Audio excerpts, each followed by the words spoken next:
আসসালামু আলাইকুম viewers, Sabinus কিচেনে তোমাদের স্বাগত জানাই। এই বৃষ্টির দিনে যদি এমন ব্রেড পকোড়া থাকে সন্ধ্যা স্ন্যাক্স হিসাবে, তাহলে তো পুরো বৃষ্টির মৌসুম জমেই যাবে। আশা করছি তোমাদের খুবই ভালো লাগবে। Yes.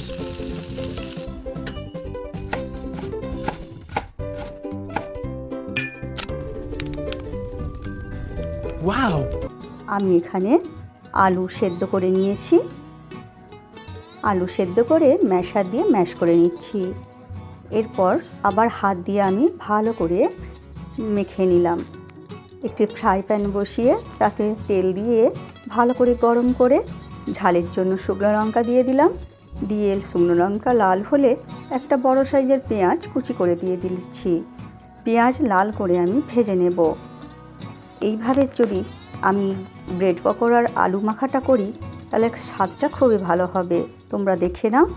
এবারে আমি তেল আর পেঁয়াজ লঙ্কা সবই দিয়ে দিচ্ছি। এরপরে পরিমাণ মতো লবণ দিয়ে লঙ্কাটা ভালো করে মেখে নিলাম। ভেঙে নিয়ে এরপরে পেঁয়াজের সঙ্গে মেখে নিয়ে আলুটাও মেখে নেব। এরপর আমি 1 প্যাকেট ম্যাগি মশলা দিয়ে দিচ্ছি।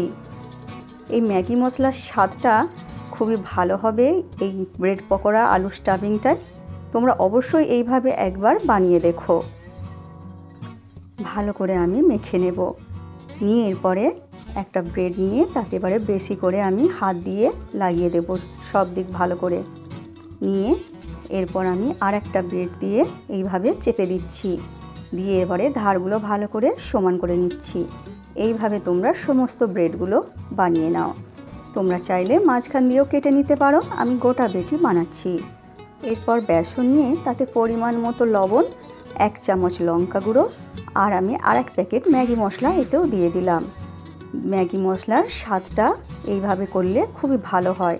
এরপর অল্প অল্প করে পানি দিয়ে আমি ব্যাটারটা গুলে নিচ্ছি।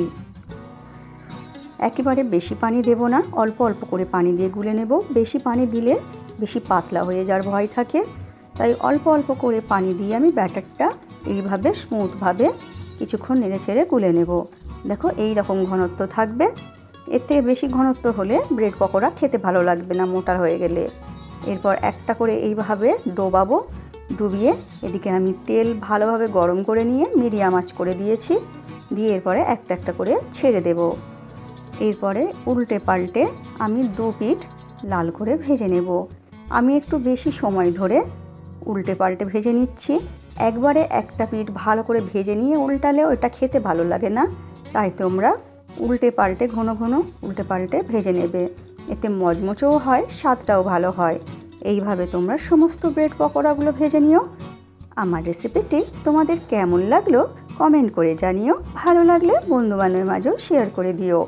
এরপর তোমরা গরম গরম পরিবেশন করো সন্ধ্যার স্ন্যাক্স হিসাবে। আমার রেসিপিটি ফেসবুক থেকে দেখলে ফলো করে দিও। ইউটিউব থেকে দেখলে সাবস্ক্রাইব করে পাশে থেকো। আমার রেসিপিটি শেষ পর্যন্ত দেখার জন্য অনেক অনেক ধন্যবাদ।